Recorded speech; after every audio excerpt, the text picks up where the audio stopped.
Welcome to our channel. Today we how to reduce email threats with Mimecast, beginner guide step by step clearly. First, ensure you have a Mimecast account set up for your organization.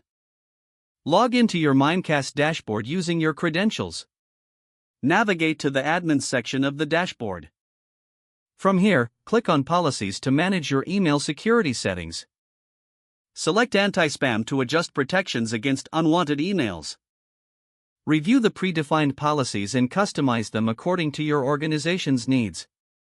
Next, go to the Threat Intelligence tab for insights into current threats.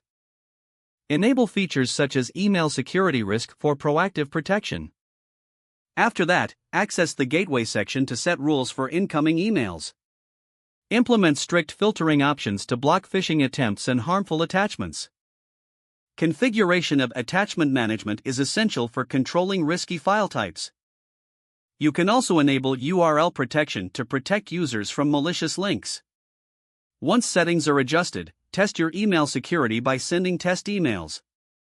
Monitor the reporting section to analyze the effectiveness of your settings. Regularly update your security policies based on emerging threats. Educate your team on recognizing suspicious emails to complement technical defenses.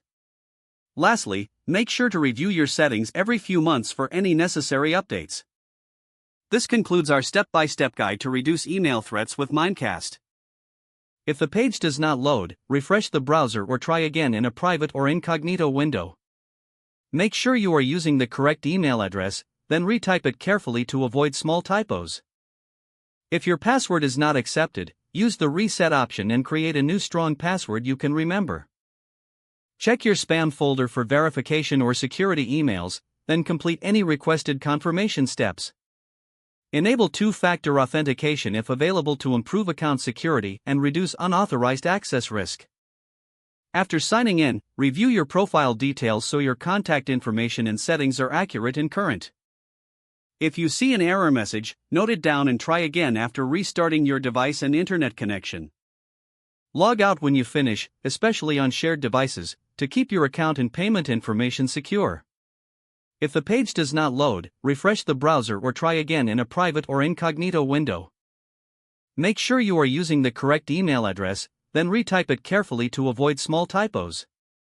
Don't forget to like this video and subscribe to our channel for more step-by-step tech guides.